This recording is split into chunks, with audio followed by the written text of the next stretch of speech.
পরীক্ষিত মহারাজকে কেন্দ্র করে আজ ভাগবত কথা কীর্তন হচ্ছে, আর ভাগবতের বক্তা হচ্ছে সুখদেব গোস্বামী পাদ। পরম বিরক্ত, পরম বৈরাগ্য প্রধান সেই মহাত্মা আজকে ভাগবতের অমৃত কথা পরিবেশন করতে শুরু করেছে। এই হচ্ছে সেই ভাগবত, যে ভাগবত কথা আজকে আমরা শ্রবণ করছি।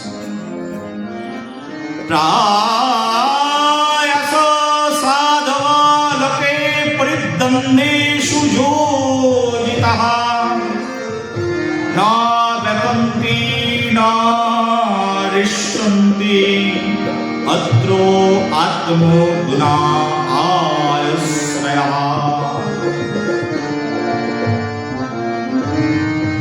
ভাগবত কথা কি?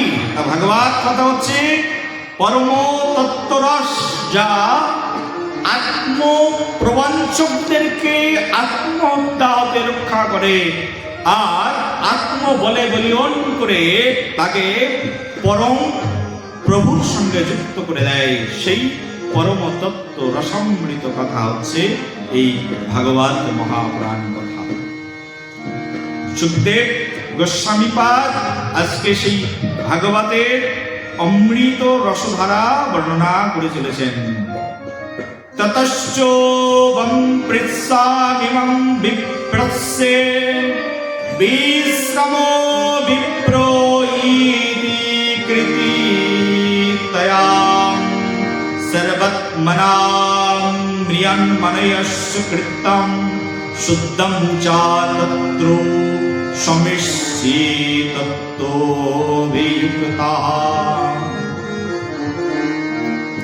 সেই অমৃতময় শুদ্ধ পরম শুদ্ধ সত্যের কথা সুখদেব গোস্বামী পাদ আজকে আস্বাদন করাচ্ছেন পরীক্ষিত মহারাজকে। পরীক্ষিত মহারাজ সেই শুদ্ধ সত্যের পরম তত্ত্ব শ্রবণ করে চলেছেন।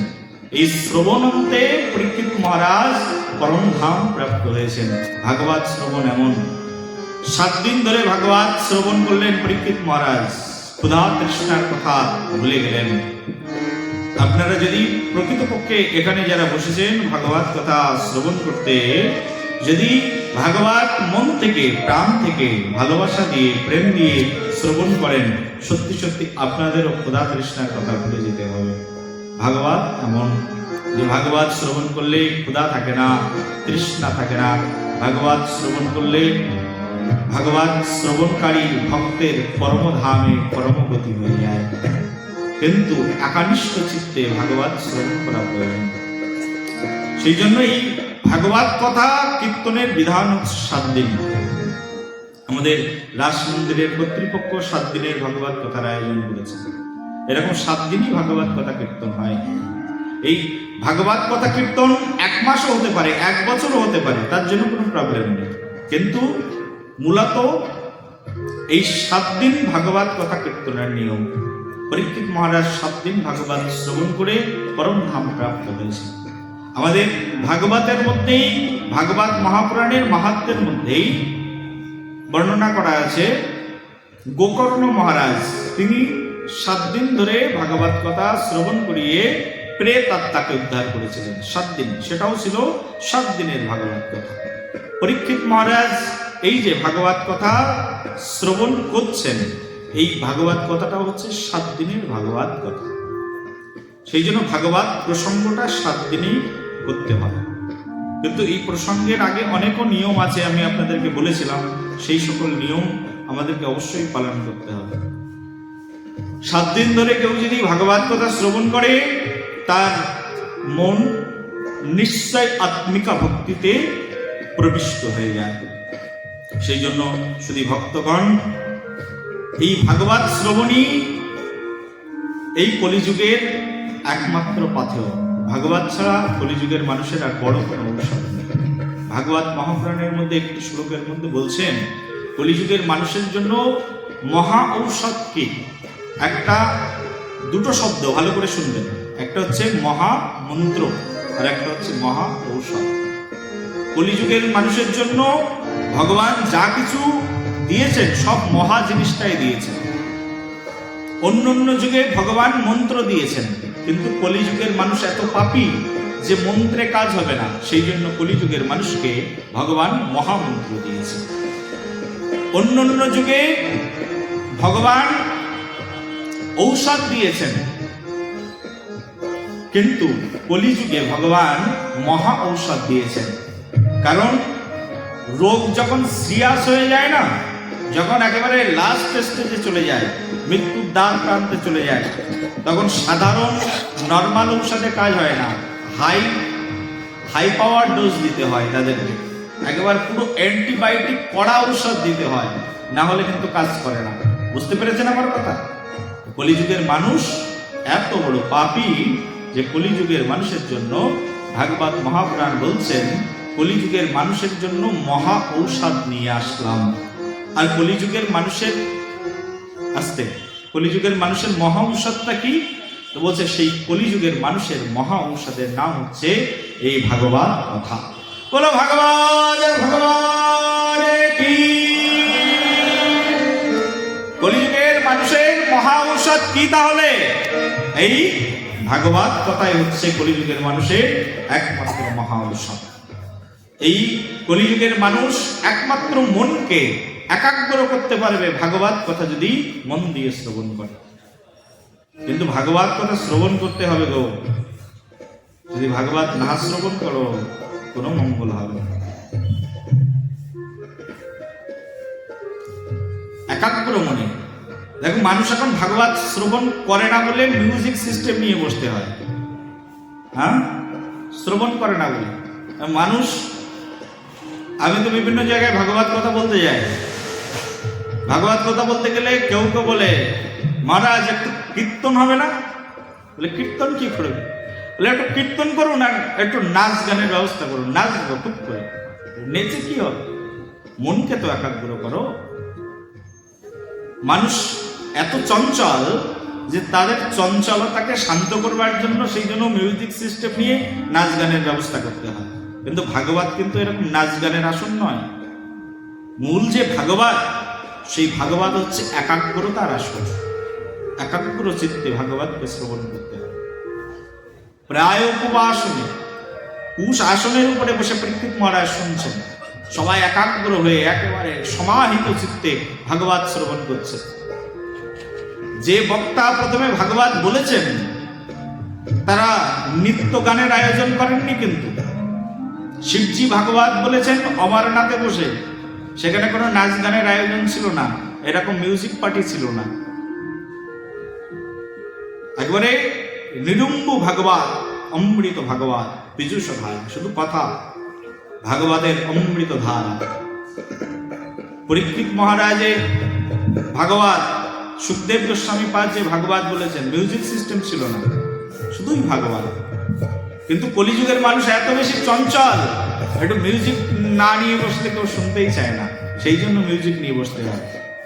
আমাদের পাঠক মহাশয়রা ভাবছেন যে মানুষকে তো ঔষধ খাওয়াতে হবে, কিন্তু কি করে ঔষধ খাওয়াবো?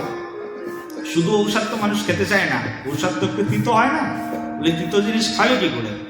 তিতো জিনিস, ঔষধ যেহেতু একটু তেতো না খেলে তো শরীরে অ্যান্টিবডি তৈরি করবে না, তো তেতো বস্তুটার উপরে একটা ক্যাপসুল আবরণ লাগিয়ে দেয়, বলে আবরণ লাগিয়ে দিলাম, এবার গালের মধ্যে দাও, তেতোও লাগবে না, একটু জল দিয়ে গিলে খাও।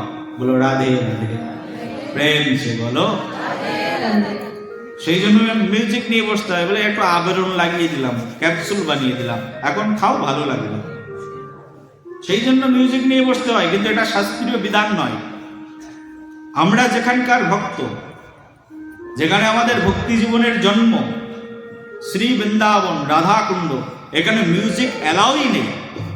কেউ মিউজিক নিয়ে পাঠ করতেই পারবে না। রাধাকুণ্ডের কোনো ভাগবত মঞ্চে এরকম গান বাজনা করে ভাগবত পাঠ করা পুরোপুরি নিষেধ। আমাদের রাধাকুণ্ডের মধ্যে যেখানে যেখানে পাঠ কীর্তন হয়, সব জায়গায় একজন বক্তা পাঠ করেন, শ্রদ্ধা নিয়ে সবাই বসে শ্রবণ করেন, শ্রদ্ধা পূর্বকম ভাগবত শ্রবণ। তস্মাৎ সর্বাৎ মনঃ রাজনঃ হরি সর্বদা সর্বত্র শ্রুতে গো স্মর্তব্যেষু ভগবান নাম।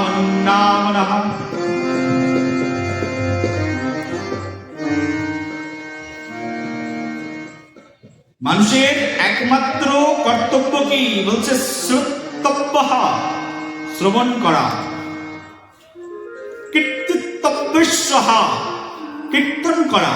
কি বলছে? ভগবানম নাম, ভগবানের নাম কীর্তন করা মানুষের কর্তব্য, শ্রবণ করা মানুষের কর্তব্য। এই কর্তব্য যখন মানুষ ভুলে যায়, তখন সে মোহ মায়ায় আবদ্ধ হয়ে যায়, তখন সে কলির আশ্রয়ে চলে যায়। এই এখন আমরা এখানে যে বসে আছি না, কলি থেকে মুক্ত। ভাগবত আসর শেষ হয়ে যাবে, কলি এখানে এসে আশ্রয় করবে। ভাগবত যখনই বন্ধ হয়ে যাবে, তখন কলি এসে আমাদেরকে গ্রাস করবে। যতক্ষণ ভাগবত আছে ততক্ষণ কলির এখানে কোনো আশ্রয় নেই। যতক্ষণ ভাগবত হয় ততক্ষণ ভাগবতের আশ্রয়ে ভক্তগণ থাকে। আমরা এখন কার আশ্রয়ে আছি মায়েরা? বলো, ভাগবতের আশ্রয়। ভাগবত বন্ধ হয়ে গেলে সঙ্গে সঙ্গে কার আশ্রয়ে চলে যাব? কলির আশ্রয়। কোনটা পরম কল্যাণকর, ভাগবতের আশ্রয়ে থাকা না কলির আশ্রয়ে থাকা? বলুন। হ্যাঁ, সেই জন্য ভাগবত সপ্তাহে হবে না, ভাগবত সব সময় শুনতে হবে। তার মানে 365 দিন ভাগবত কীর্তন করা উচিত। বলো একবার।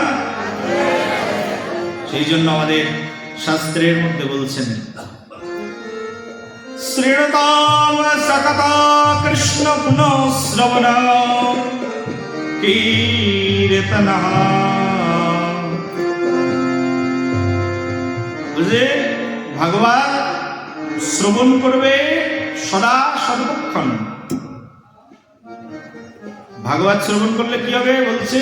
হৃদয় অভ্যন্তরস্থ, হৃদয়ের অভ্যন্তরে যত কালিমা আছে এই ভাগবত শ্রবণে সব একেবারে সমূলে বিনাশ প্রাপ্ত হয়ে যাবে।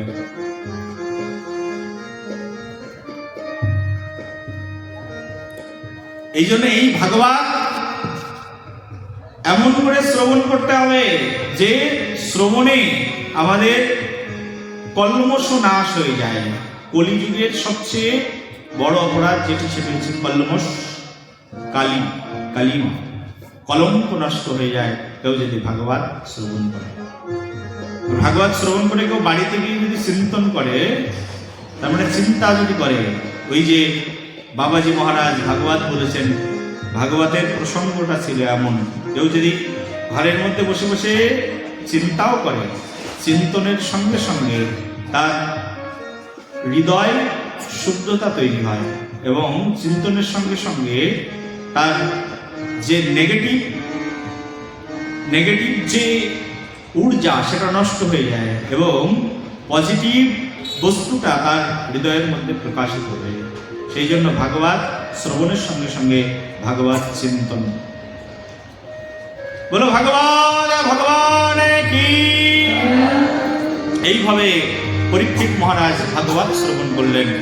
আর পরীক্ষিত মহারাজের সেই যে ভাগবত সুখদেব গোস্বামী পাদ শুরু করেছেন, সুখদেব গোস্বামী পাদ ভাগবতে অনেক তত্ত্ব বলেছেন। ভাগবতের মধ্যে এমন কিছু নেই যা বর্ণনা করা হয়নি। কারণ কি? তার কারণ হচ্ছে ভাগবত হচ্ছে সব বেদের সার বস্তু। আমাদের বেদ কয়টি? 4টি। গতদিন আলোচনা করেছিলাম। এই 4টি বেদের সার হচ্ছে ভাগবত। সঙ্গে সঙ্গে ভাগবত আর কি? যে ভাগবত হচ্ছে সমগ্র বৈদিক শাস্ত্রের রসনির্যাস হচ্ছে এই ভাগবত। আর এই কারণে ভাগবতের মধ্যে সব কিছু পাওয়া যায়। ভাগবতের এই প্রথমে বর্ণনা করতে করতে সুখদেব গোস্বামী পাদ সৃষ্টি তত্ত্ব বর্ণনা করলেন, যে পৃথিবী কি করে সৃষ্টি হল। পৃথিবীর সৃষ্টির কথা প্রচ্ছন্নভাবে ভাগবতের মধ্যে বর্ণনা করা আছে। একবার ভগবান কারণোদকশায়ী বিষ্ণু রূপে কারণ সমুদ্রের উপরে শয়ন করে আছেন। এই হচ্ছে ভগবানের প্রথম অবতার। তার নিঃশ্বাসের মধ্যে অনন্ত কোটি ব্রহ্মাণ্ডের সৃষ্টি হয়ে গেছে ভগবানের নিঃশ্বাসের মাধ্যম দিয়ে। গর্ভোদকশায়ী বিষ্ণু ভগবানের দ্বিতীয় অবতার রূপে পৃথিবীতে প্রকাশিত হয়েছে। ভালো করে বুঝবেন, সাবজেক্টটা একটু কঠিন, কিন্তু যদি আস্বাদন করেন, বারবার শুনতে থাকেন, তাহলে শ্রবণ চিত্তে হৃদয়ে প্রসন্নতা আসবে। দ্বিতীয় অবতারে হচ্ছে গর্ভোদকশায়ী বিষ্ণু দ্বিতীয় অবতার রূপে ব্রহ্মাণ্ডের মধ্যে প্রবেশ করেছেন, আর তৃতীয় অবতারে ভগবান ক্ষীরোদকশায়ী বিষ্ণু রূপে জগতের মধ্যে প্রকাশ হয়েছে। এই ক্ষীরোদকশায়ী বিষ্ণু যখন জীবের শরীরের মধ্যে প্রবেশ করেন, আর প্রবেশ করে এই মনুষ্য লোককে পরিচালনা করে থাকেন। বিষ্ণু এই তিনটি তত্ত্ব, কারণোদকশায়ী বিষ্ণু, গর্ভোদকশায়ী বিষ্ণু আর ক্ষীরোদকশায়ী বিষ্ণু। ভগবান এই তিন বিষ্ণু তত্ত্বে আবির্ভূত হয়ে এই জগৎকে সৃজন, সংহার এবং পালন করে থাকেন। ভগবান স্বয়ং যিনি পরব্রহ্ম, তিনি কৃষ্ণ, অখিল বিশ্ব ব্রহ্মাণ্ডের প্রতি। আর কৃষ্ণ থেকে তার এই তিন অবতার তৈরি হলো, তিনটি প্রকাশ হল, গর্ভোদকশায়ী বিষ্ণু, ক্ষীরোদকশায়ী বিষ্ণু এবং কারণোদকশায়ী বিষ্ণু। এই বিষ্ণু তত্ত্ব থেকে আরো অসংখ্য বিষ্ণু তত্ত্ব প্রকাশিত হলো। সেই বিষ্ণু তত্ত্ব থেকে আস্তে আস্তে এই জগৎ সৃষ্টির উপকরণ তৈরি হয়ে গেছে। এই বিষ্ণুর উপাসনা করবার জন্য ব্রহ্মা বিষ্ণুর নাভি কমল থেকে আবির্ভূত হলেন, এবং ব্রহ্মাজি যখন বিষ্ণুর নাভি কমল থেকে আবির্ভূত হলেন, আবির্ভূত হয়ে তিনি তপস্যা শুরু করে দিলেন, আর তপস্যার মাধ্যম দিয়ে তিনি দিব্য জ্ঞান লাভ করলেন। সেই দিব্য জ্ঞান হচ্ছে এই পৃথিবীর একমাত্র আশ্রয় তত্ত্ব হচ্ছে স্বয়ং প্রভু ভগবান শ্রীহরি, আর শ্রীহরির আরাধনাই হচ্ছে এই জগতের একমাত্র উপাসনা। শ্রীহরির আরাধনার সেই অপ্রাকৃত তত্ত্ব শ্রবণ করে, অপ্রাকৃত তত্ত্ব জানতে পেরে ব্রহ্মাজি শ্রীহরির আরাধনা শুরু করলেন। শ্রীহরি বললেন, হে ব্রহ্মা, তুমি পৃথিবী সৃষ্টি করো, এটি আমার একমাত্র ইচ্ছা।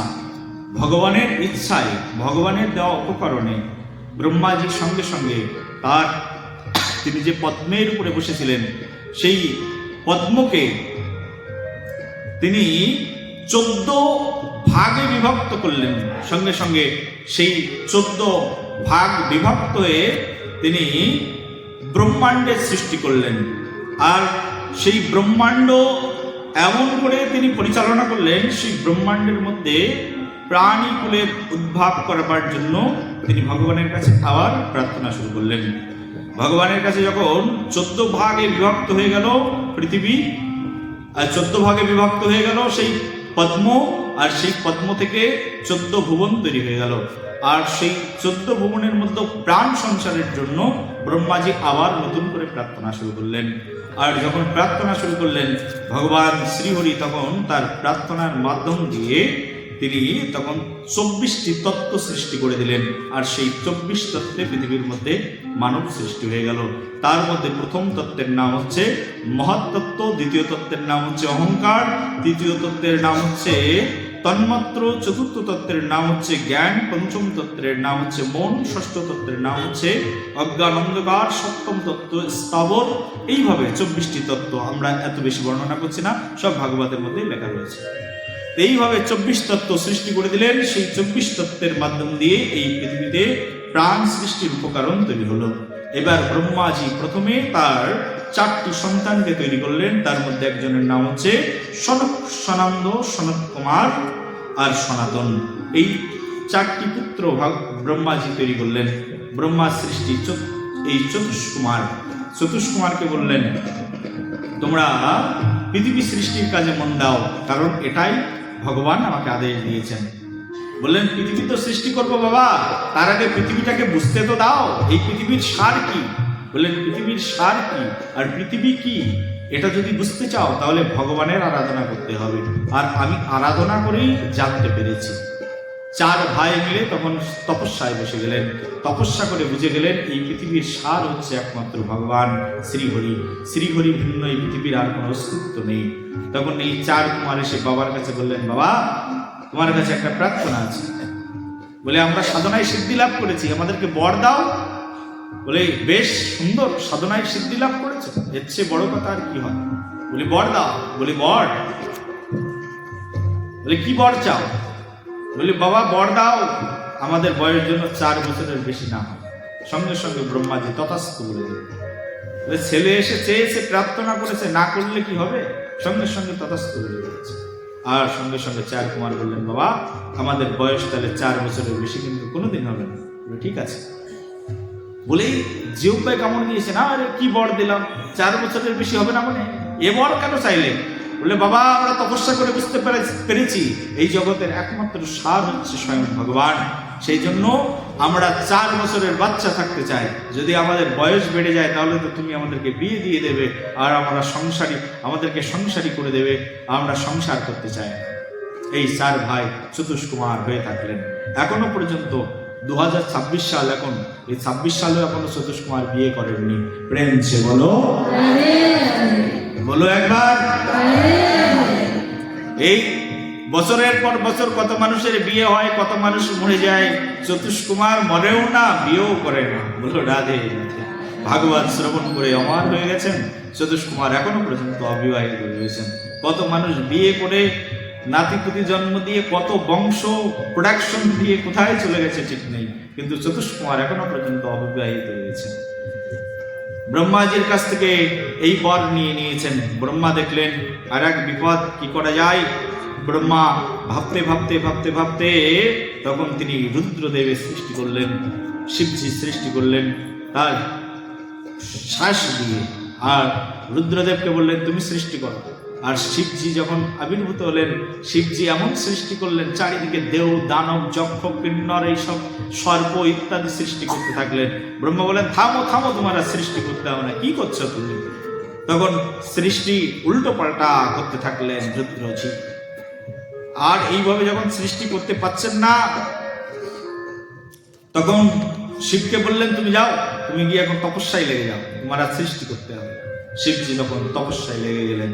আর তপস্যা করতে করতে শিব মহা তপস্যাতে পরিণত হলেন, পরম ভক্তে পরিণত হলেন। তপস্যৈব পরাম জ্যোতির ভগবন্তম অদক্ষজাম সর্বভূত সহবাসম জম্মা বিন্দিতে পুমান পুমান। আর সেই বিশাল তপস্যা এমন করে ব্যাপ্ত হয়ে গেল শিবজির, সেই তপস্যা থেকে শিবজির গাত্র থেকে অগ্নি ঝরে ঝরে করতে থাকলো। আর সেই অগ্নিতে পৃথিবীর বিভিন্ন স্থানের সন্তাপ তৈরি হতে থাকলো এবং অগ্নি তৈরি হয়ে সেই অগ্নি কুণ্ডেরও সৃষ্টি হয়ে গেল। শিবজি তার গা দিয়ে অনেক কিছু সৃষ্টি করে দিয়েছেন। এইভাবে শিবজি সেই বিশাল তপস্যা শুরু করে দিলেন। তারপরে ব্রহ্মা সন্তান সন্ততি বাড়ানোর জন্য আরেকটা পদক্ষেপ গ্রহণ করলেন। তিনি আর 10টি পুত্রকে একসঙ্গে জন্ম দিলেন।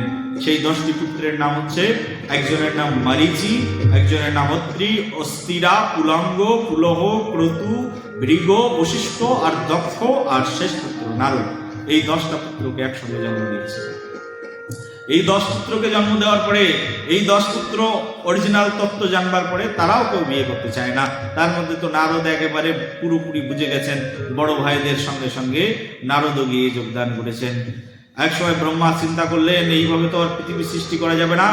তখন অনেক চিন্তা ভাবনা করে ভগবানের কাছে আবার প্রার্থনায় বসলেন। প্রার্থনায় বসে ভগবানকে বললেন ভগবান তুমি কিছু সৃষ্টি করো। ভগবান তখন বললেন তুমি আমার স্বরূপ নিয়ে নাও। ভগবানের স্বরূপ নিয়ে নিলেন ব্রহ্মা। আর ভগবানের স্বরূপ চিন্তা করতে করতে ব্রহ্মাজি 2 জন ব্যক্তিকে তৈরি করলেন। একজনের নাম হচ্ছে মনু আর একজনের নাম হচ্ছে শতরূপা। এই পৃথিবীতে এই 2 জনকে দিয়ে ব্রহ্মাজি এবার পৃথিবীতে বংশ বিস্তার শুরু করলেন। এই মনু আর শতরূপা তাদের 2 পুত্র তৈরি হয়ে গেল। একজনের নাম প্রিয়ব্রত আর একজনের নাম হচ্ছে উত্তানপাদ। এই 2 পুত্র এদিকে মনু আর শতরূপার মাধ্যম দিয়ে তৈরি হল। এইভাবে আস্তে আস্তে এই সংসারে এই প্রজা সৃষ্টির কাজ শুরু হয়ে গেল। ওদিকে হিরণ্যক্ষ বলে এক অসুর তিনি এই পৃথিবীতে চলে এসেছেন।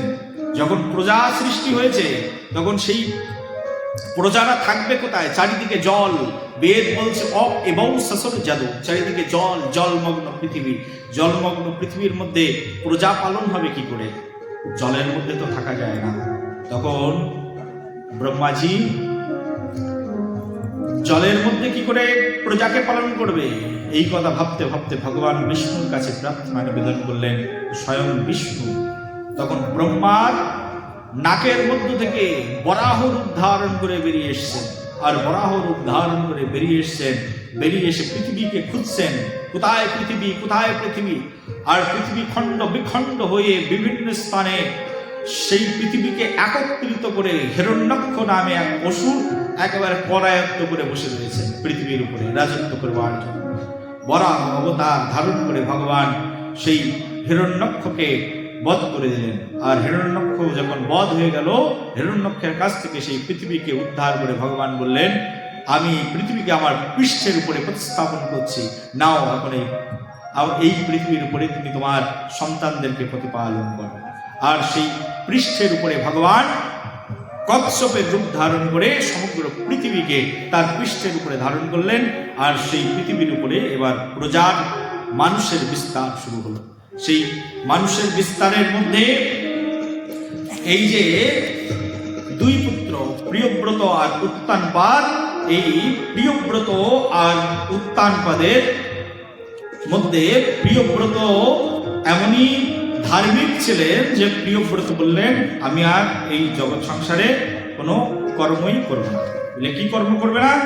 প্রিয়ব্রত বলছেন, আমি বড় হলেও আমি রাজা হতে চাই না, আমি রাজ্য পরিচালনা করতে চাই না, আমি নিজে সন্ন্যাস গ্রহণ করব। সঙ্গে সঙ্গে সন্ন্যাস গ্রহণ করে প্রিয়ব্রত চলে গেলেন। উত্তানপাদকে তখন বিবাহ প্রদান করা হল। উত্তানপাদের দুই স্ত্রী, একজনের নাম হচ্ছে সুনীতি আর একজনের নাম হচ্ছে সুরুচি। এই দুই স্ত্রী গ্রহণ করলেন উত্তানপাদ রাজা। আর সুনীতি হচ্ছে তার প্রথম স্ত্রী, আর দ্বিতীয় স্ত্রীর নাম হচ্ছে সুরুচি। প্রথম স্ত্রী অনেকদিন পর্যন্ত কোনো সন্তান প্রসব করতে পারে না, পরবর্তীতে সুরুচিকে বিবাহ করেন। কিন্তু সুরুচিকে বিবাহ করার কিছুদিন পরে আবার সুনীতি এক পুত্র সন্তানের জন্ম প্রদান করলেন। ওদিকে সুরুচির প্রতি রাজা উত্তানপাদের খুব প্রেম তৈরি হলো। ছোট স্ত্রী তো, আর অত্যন্ত সুন্দরী দেখতে, সুরুচি। তার মানে যার রুচি ভালো তার নাম হচ্ছে সুরুচি, আর যার নীতি ভালো তার নাম হচ্ছে সুনীতি। প্রেম সে বলো। মায়েদের সুনীতি ভালো লাগে না সুরুচি ভালো লাগে? হ্যাঁ, সুনীতি।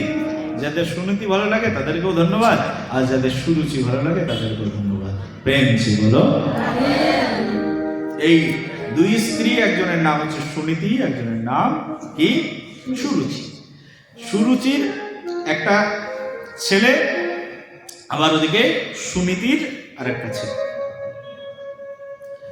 এই দুই ছেলে একদিন দেখছেন সুনীতির সুরুচির ছেলে একদম বাবার কোলে বসে রয়েছে। উত্তম বাবার কোলে বসে রয়েছেন। এই দেখে সুনীতির ছেলে বাবার কাছে গেছেন, যে বলছেন, বাবা আমি কোলে উঠতে চাই। এই দূর থেকে দেখলেন যে বাবার কোলে উঠবার জন্য খুব পীড়াপিড়ি করছে সুরুচি। সুরুচি সঙ্গে সঙ্গে ছুটে এসেছে। রে রে হতচ্ছাড়া, তুই কিনা বাবার কোলে উঠতে চাস? শোন, যদি বাবার কোলে উঠে বসতে চাস তাহলে তোকে আমার গর্ভে জন্ম নিয়ে বসতে হবে, যা এখান থেকে বেরিয়ে। খুব তিরস্কার করলেন। ছোট মায়ের তিরস্কার পেয়ে সেই পুত্র এসে তার মাতৃদেবী সুনীতিকে বললেন, মা আমার কপাল কি এতই খারাপ? ছোট ভাই বাবার কোলে উঠতে পারে কিন্তু আমি উঠতে পারি না। তখন সুনীতি বলছেন, মায়ের কথায় দুঃখ পাচ্ছ কেন? মা তো সত্যিই বলেছেন তোমার উঠবার কোনো অধিকার নেই। তোমার মনে এত দুঃখ, আর এই দুঃখকে যদি তুমি জয় করতে চাও তাহলে তুমি স্বয়ং মধুসূদনের শরণাপন্ন হয়ে। বলে, মধুসূদন তিনি কোথায় থাকেন মা? বলে, মধুসূদন শুনেছি জঙ্গলে থাকেন। যাও মধুসূদনের কাছে গিয়ে তোমার মনের আরতির কথা বলো। এই মা প্রথমে তার সন্তানকে সাজেশন দিলেন ভগবানের ভজনে যাও, তাহলে তোমার মনের দুঃখ দূর হয়ে যাবে। এমন মা জগতে এখন আর পাওয়া যায় না, যে মা সন্তানকে ভজনের দিকে ঠেলে দেবে। মায়ের কথা শুনে সন্তানের খুব আনন্দ হল। ঠিক আছে, আমি তাহলে সেই পরম প্রভুর স্মরণে চলে যাব। কিন্তু পরম প্রভুর স্মরণে যাব কি করে, কিভাবে যেতে হয়, কিছু তো জানি না। আর এই সুনীতির যে পুত্র, সেই পুত্রের নাম কি জানো তো? সেই পুত্রের নাম কি? ধ্রুব মহারাজ। বলো ধ্রুব মহারাজ কি জয়, ভক্ত প্রবর ধ্রুব মহারাজ কি।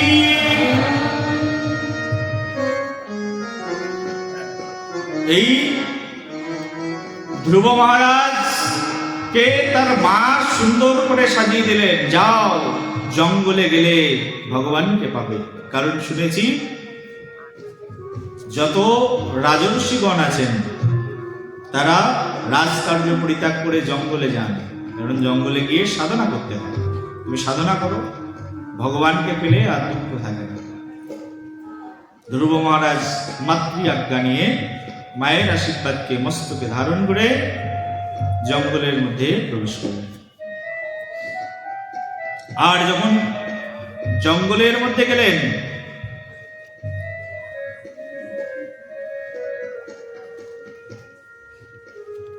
জঙ্গলের মধ্যে গিয়ে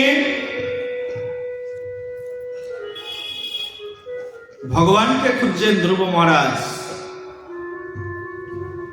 হে ভগবান তুমি কোথায়, হে মধুসূদন তুমি কোথায়? একবার পূর্বে যাই, একবার পশ্চিমে, একবার উত্তরে, একবার দক্ষিণে, ভগবান কোথায়?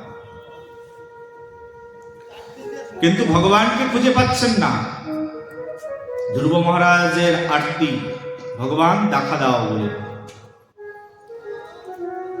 ধ্রুব মহারাজের আরতি ভাগবত শাস্ত্রে বর্ণনা করা আছে। ধ্রুব মহারাজ বাঘকে দেখলে বাঘকে জড়িয়ে ধরে বলে, ওগো তুমি দেখেছো আমার ভগবানকে? ভগবান দেখতে কেমন, মধুসূদন দেখতে কেমন? বাঘকে পর্যন্ত জড়িয়ে ধরে ভগবানের কথা জিজ্ঞাসা করে। বাঘ সরল শিশুর সরলতায় নিজের ক্ষিপ্রতা, হিংস্রতা পর্যন্ত ভুলে যায়। ভাল্লুক গন্ডারদেরকে জড়িয়ে ধরে বলে, তোমরা কি জানো ভগবান দেখতে কেমন, থাকেন কোথায়, তার বাড়ি কোথায়, কোন দিক দিয়ে যেতে হয়? সব প্রাণীরা ধ্রুব মহারাজের আরতিতে তাদের নিজেদের দুঃখ পর্যন্ত ভুলে যায়, নিজেদের হিংস্র ক্ষিপ্র স্বভাব পর্যন্ত ভুলে যায়। এমনই ধ্রুব মহারাজের পরশ। যে প্রাণী একবার ধ্রুব মহারাজের এই পরশ পায়, সেই যেন নিজে পরিবর্তন হয়ে যায়। প্রাণীকুলের মধ্যে পরিবর্তন এনে দিল ধ্রুব মহারাজ। ভগবান প্রাপ্তির আকুলতা এমন যে আকুলতা বিশিষ্ট, ব্যাকুলতা বিশিষ্ট ভক্তের সংস্পর্শেও প্রাণীকুলের হৃদয়ের মধ্যে পরিবর্তন হয়ে যায়। এখনো দীক্ষা পায়নি ধ্রুব মহারাজ, শুধু আকুলতা, ব্যাকুলতা। কোথায় শ্রীহরি? এই শ্রীহরি প্রাপ্তির আকুলতা, ব্যাকুলতায় প্রাণী কুলকে পর্যন্ত বিচঞ্চল করে দিচ্ছে। ধ্রুব মহারাজের আরতি এমন। এই আরতি নিয়ে ধ্রুব মহারাজ ঘুরতে ঘুরতে একবার এক সাধুর কাছে এসেছে। বলে, ভগবান কোথায়? বলে, ভগবান কোথায়? আমি তো তাকে অনুসন্ধান করছি, আমি কি করে বলবো? বলে, তুমিও জানো না? কে জানে ভগবান কোথায়? তার সেই আকুলতা দেখে সাধুরা প্রার্থনা করলেন ভগবানের কাছে, এই আকুল প্রাণের ছেলেটাকে ভগবান তুমি কৃপা করো। মনের দুঃখের কথা একমাত্র ভক্তদের কাছে বলা যায়, ভক্ত ভিন্ন আর কারুর কাছে মনের দুঃখের কথা বলবে না। তুমি যদি তোমার দুঃখের কথা কাউকে বলবে, সেই ব্যক্তি তোমার দুঃখের কথার সুযোগ গ্রহণ করে একদিন তোমাকে আঘাত করবে। সেই জন্য নিজের দুর্বলতার কথা চাণক্য পণ্ডিত বলেছেন, কখনো নিজের দুর্বলতার কথা কারোর কাছে প্রকাশ করবেই না। প্রকাশ করবে তো মরবে, কিন্তু দুঃখের কথা চেপেও রাখবে না, এক জায়গায় বলবে। কোথায়? সেটা হচ্ছে শ্রী গুরুদেবের চরণে। দুঃখের কথা বলবে কোথায়? সেটা হচ্ছে পরম সিদ্ধ বৈষ্ণব চরণ। বৈষ্ণবের কাছে দুঃখের কথা বললে বৈষ্ণব কি করবেন? বৈষ্ণব কিন্তু তোমাকে ইনসাল্ট করবেন না।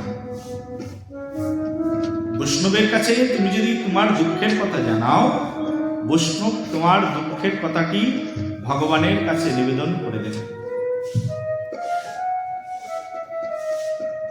আমাদের এক আচার্য আছেন, গৌড়ীয় বৈষ্ণবাচার্য, তিনি তার সঙ্গীত মাধুরীমার মধ্যে রচনা করেছেন, বৈষ্ণবের আবেদনে কৃষ্ণ দয়াময়, এহেন পতিত প্রভু হইবে সদায়। বলছেন বৈষ্ণবের আবেদনে কৃষ্ণ দয়াময়। কৃষ্ণ দয়াময় হয়ে যায় কার আবেদনে? বলছে বৈষ্ণবের আবেদনে। বৈষ্ণব যদি দুহাত তুলে ভগবানকে বলেন, হে ভগবান,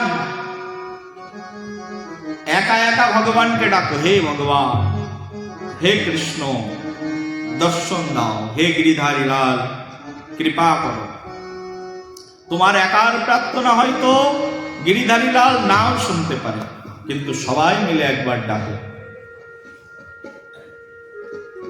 সবাই মিলে দুহাত তুলে একবার বলে তো দেখো।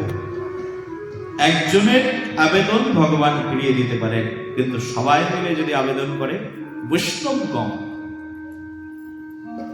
সবাই মিলে একবার বলো রাধে রাধে। এই যে সবাই মিলে আবেদন রাধা রানীর কাছে, আর আমি একলা আবেদন করছি রাধে রাধে। আমার আবেদন গলার জোর কত দূর, কিন্তু সবাই মিলে যদি বলি রাধে রাধে, বলে সম্মিলিত কণ্ঠে কে ডাকছে আমাকে? রাধা রানীর কর্ণটা চলে আসবে। সবাই মিলে যদি বলি শ্যাম শ্যাম, বলো শ্যাম শ্যাম। এই সবাই মিলে ডাকছে হে শ্যাম সুন্দর। সবাই মিলে ডাকার কারণ কি? সবাই মিলে ডাকলে প্রভু দেখবেন যে এত সম্মিলিত কণ্ঠে কে ডাকছে, শ্যামসুন্দর অবশ্যই তার দিকে কর্ণপাত হবে। সবাই মিলে চিৎকার করলে কতটা শব্দ হয়, আর একজন বলে চিৎকার করলে কতটা শব্দ হয়। সেই জন্য বৈষ্ণবের কাছে কেন বলবে? সব বৈষ্ণবরা যদি তোমার জন্য প্রার্থনা করে, সেই প্রার্থনা ভগবানের কাছে পৌঁছে যাবে। একজনের নামে এতগুলো চিঠি এসেছে, সবাই মিলে একজনের নামে সুপারিশ করেছে, ওকে একটু দেখো ভগবান, এতজন ব্যক্তি মিলে একজনের নামে সুপারিশ করেছে, বেশ তাহলে একটু তার দিকে ফিরেই তাকাই। এই কারণে বৈষ্ণবকে মনের দুঃখের কথা জানাতে হয়, আর বৈষ্ণব মনের দুঃখের কথা শোনার পরে ভগবানকে নিবেদন করে দেয়। ধ্রুব মহারাজ মুনি ঋষিদেরকে বলেছেন, আমার ভগবানকে দেখিয়ে দাও। মুনি ঋষিরা সবাই মিলে প্রার্থনা করেছেন, আর সকলের প্রার্থনায় মুনিদেরও মুনি আজকে তার সেই ব্যাকুল আহ্বানে তার সম্মুখে চলে এসেছেন। মুনিরা যে মুনির আরাধনা করেন সেই মুনি চলে এসেছেন। কে তিনি? নাম হচ্ছে নারদ মুনি। নারদ মুনি বাজাই বীণা রাধিকা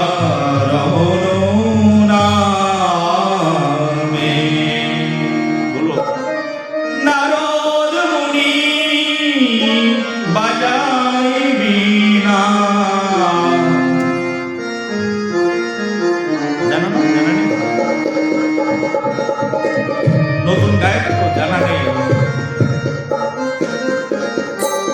জানো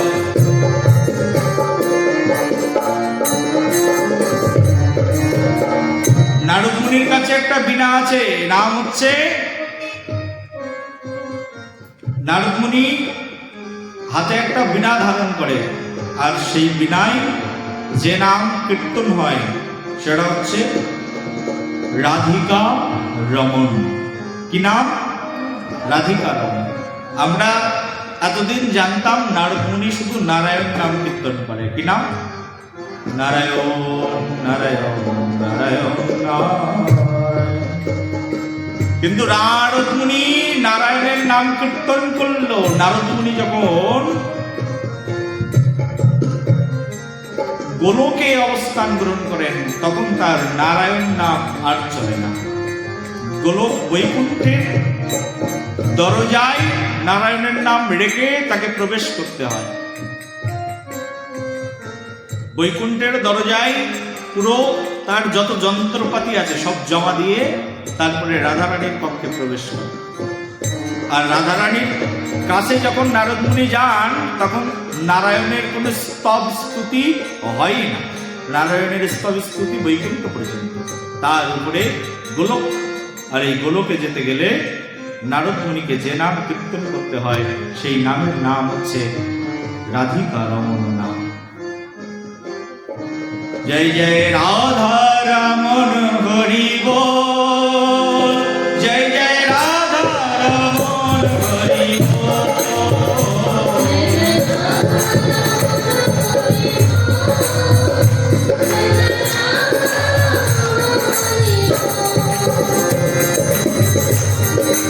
হরি বল বলো, রাধা রমণ হরি বল, জয় জয় রাধা রমণ হরি বল, জয় জয় রাধা রমণ হরি বল।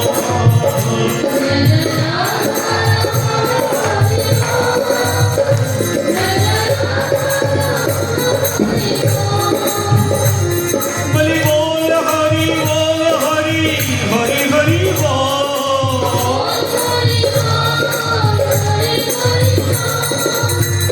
জয় জয় রাধা রমণ হরি বল, জয় জয় রাধা রমণ হরি বল।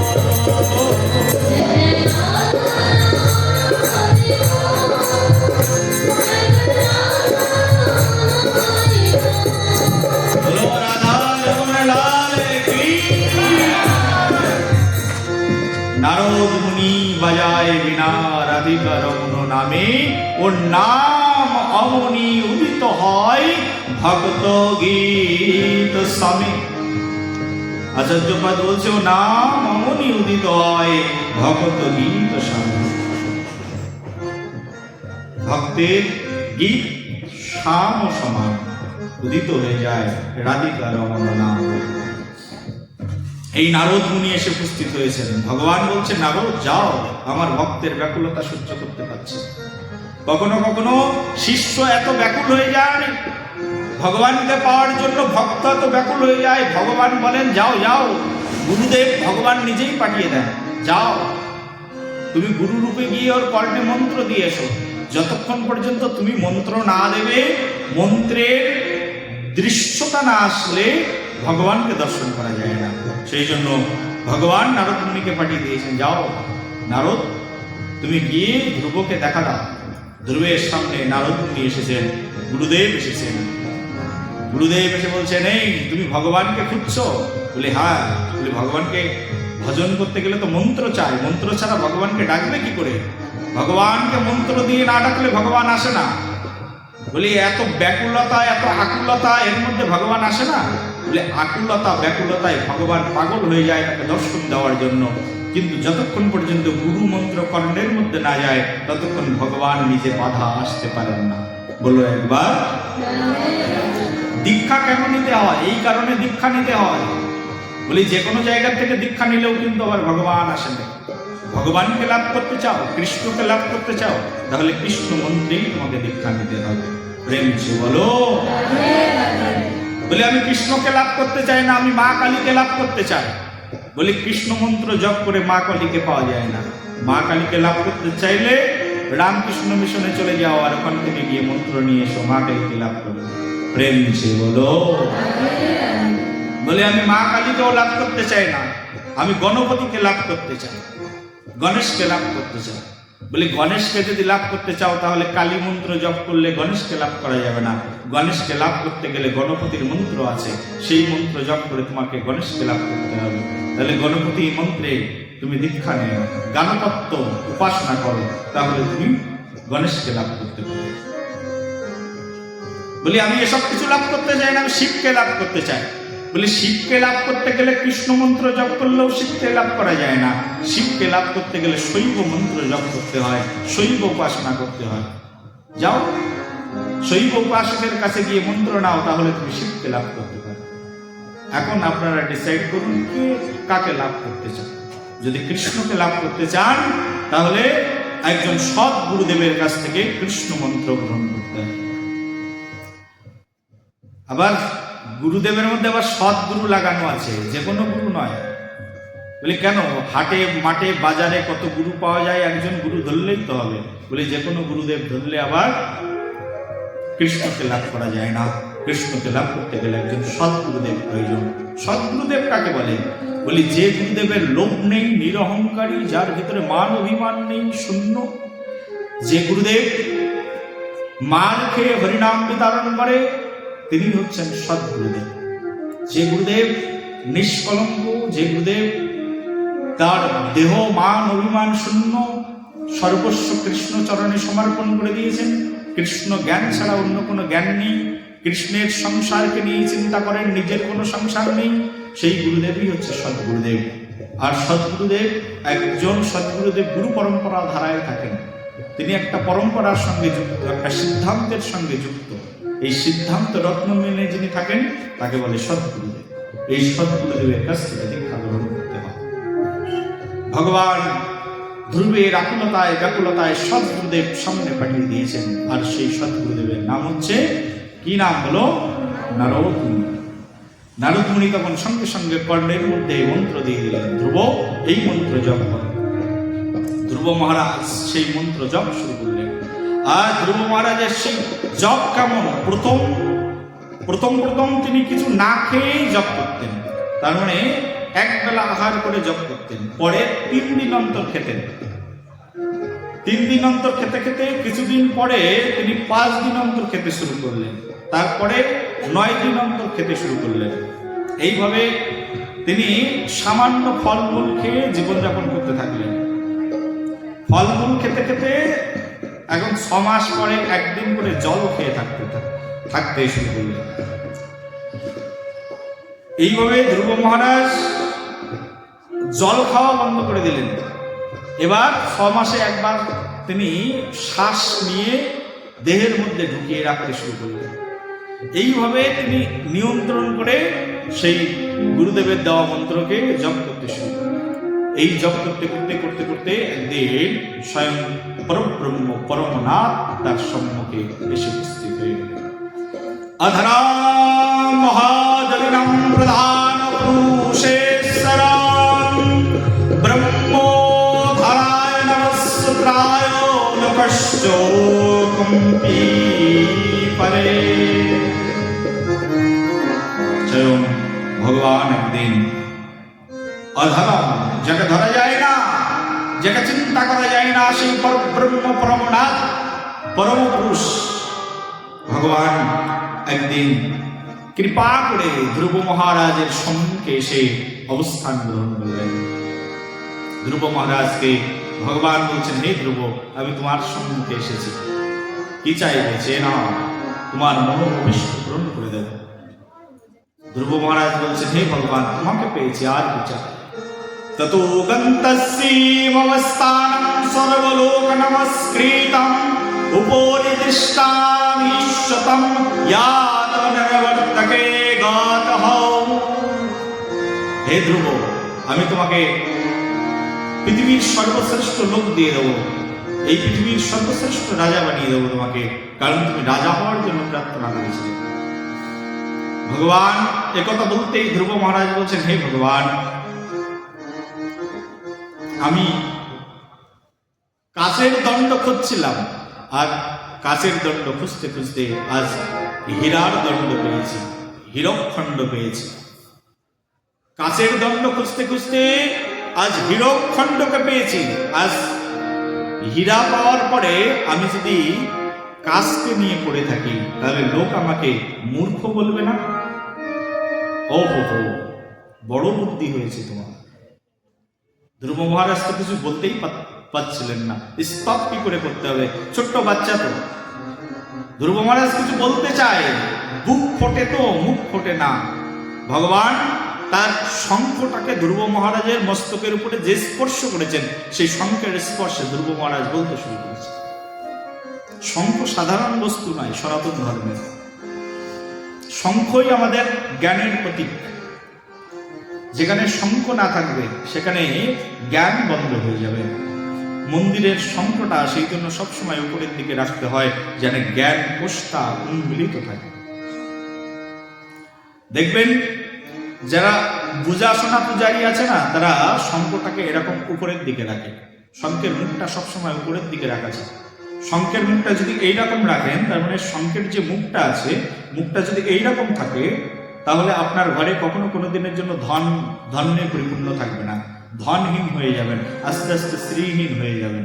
সেই জন্য শঙ্খটাকে সবসময় শঙ্খের মুখটা উপরের দিকে রাখতে হয়, কারণ শঙ্খ আমাদের গৃহের মধ্যে ধন আনায়ন করে, শ্রী আনায়ন করে, সৌন্দর্য আনায়ন করে, জ্ঞান আনায়ন করে। সেই জন্য শঙ্খটাকে সবসময় উপরের দিকে রাখতে হয়। শঙ্খ রাখা নিয়েই সংসারের মধ্যে অনেক সময় মঙ্গল অমঙ্গল সূচিত হয়। যারা জানেন না শুনে নিন, আর যারা শুনেছেন, যারা জানে না তাদেরকে জানিয়ে দেবেন। শঙ্খ কখনো মাটির উপরে রাখতে নেই। শঙ্খ হচ্ছে জ্ঞানের প্রতীক, শঙ্খ শৌর্যের প্রতীক। শঙ্খকে কোনো না কোনো বস্তুর উপরে রাখতে হয়। একটা প্লেটের উপরে রাখুন, একটা মাটির পাত্রের উপরে রাখুন, মৃৎপাত্র অথবা কাঁসার পাত্র কিছুর উপরে রাখুন। না হলে মন্দিরগুলোতে একটা ঘট থাকে, সেই ঘটের উপরে পিতলের ঘটি, তার উপরে রাখা হয় এই শঙ্খকে। আবার শঙ্খের ভিতরে জল দিয়ে শঙ্খকে পরিষ্কার করে তারপরে শঙ্খকে বাজাতে হবে। সেই জন্য শঙ্খটাকে সবসময় উপরের দিকে রাখতে হয়। শঙ্খের যে মুখটা আছে, মুখটা যেন উপরের দিকে থাকে। এই শঙ্খ যখনই ধ্রুব মহারাজের মস্তকে স্পর্শ করেছেন, স্পর্শ করার সঙ্গে সঙ্গে ধ্রুব মহারাজ তখন স্তব করতে শুরু করেছে। স্তব করে ধ্রুব মহারাজ তখন ভগবানকে বলছেন, হে ভগবান, আমি তো কাচের দণ্ড খুঁজছিলাম, কিন্তু আজকে তো আমি হীরার খণ্ড পেয়েছি। এই হীরক পাওয়ার পরে কেউ কি কাচের কথা আর মনে রাখে? কৃপা করে আমার ওই সব কথা তুমি ভুলে যাও। ভগবান বলছেন, হে ধ্রুব, আমি তোমাকে স্বর্গের ন্যায় ঐশ্বর্য প্রদান করবো, স্বর্গের রাজা বানিয়ে দেবো। বলছে, আমি স্বর্গের রাজা হতে চাই না। বলি, বিশ্ব ব্রহ্মাণ্ডের রাজা বানিয়ে দেবো। বলে, তাও হতে চায় না। বলি, কি চাও তাহলে? তুমি রাজা হতে চাও না, প্রজা হবে? বলি, প্রজা হতে চাই না, আমি শুধুমাত্র তোমার চরণের কিঙ্কর হতে চাই। কি হতে চায়? বলি, প্রভু, আমার জন্ম জন্মান্তরে তোমার চরণের দাস হতে চাই, আমাকে তোমার চরণের দাস করে রেখে দাও। আমার আর কোনো অভিলাষ নেই, আমার সব অভিলাষ চলে গেছে। তোমাকে দর্শন করার পরে আমার সব কিছুই ধ্বংস হয়ে গেছে, তোমার চরণের দাস করে রেখে দাও। এত ভক্তি দেখে ভগবান বলছেন, হে ধ্রুব, তুমি না চাইলেও আমি তোমাকে আজ দেবো, তুমি মানাই করতে পারবে না। ভগবানের ভক্তের প্রতি এত ভালোবাসা। বলে, তুমি না চাইলেও আমি তোমাকে দেবো। কি দেবে? বলি, তুমি না চাইলেও আমি তোমাকে একটা লোক দিয়ে দেবো, যে লোকের নাম হবে ধ্রুবলোক। আর তুমি এই ধ্রুবলোকে গিয়ে থাকবে, আর এই ধ্রুবলোকের উপরে যখন তুমি থাকবে, আজীবন ধরে এই ধ্রুবলোক জল জল করতে থাকবে। তোমাকে দেখে সমগ্র পৃথিবী শিক্ষা নেবে, আমি আমার ভক্তের জন্য কি করতে পারি। আমি আমার ভক্তের জন্য একটা লোক তৈরি করে দিতে পারি। একটা আচ্ছা প্ল্যানেট দিয়ে দিলেন ভগবান ধ্রুব মহারাজের জন্য। এখনো পর্যন্ত ধ্রুব তারা হয়ে সেই ধ্রুবলোক থেকে সেই নক্ষত্র এখনো পর্যন্ত জগৎ জীবের মাঝখানে আলো প্রদান করে। সেই ধ্রুব তারা, সেই ধ্রুবলোক যেখানে ধ্রুব মহারাজ রয়েছে। 36,000 বছর ধ্রুব মহারাজকে ভগবান এই রাজত্বের রাজা বানিয়ে রাখলেন, ভারতবর্ষের রাজা থাকলেন। 36,000 বছর ধরে রাজত্ব করলেন, তার ভ্রাতার মৃত্যুর প্রতিশোধ নিলেন। এইভাবে তিনি এই রাজ্যকে বিস্তার করলেন। আগামীকাল আসবেন। আমরা পরবর্তীতে ধ্রুব মহারাজের পরের রাজা পৃথু রাজার কাহিনী থেকে শুরু করে আর অন্য অনেক কথা, সেই সকল কথা আমরা পরবর্তী দিন শ্রবণ করব। আজকের কথা এখানেই বিশ্রাম। সবাই একবার বলো রাধে।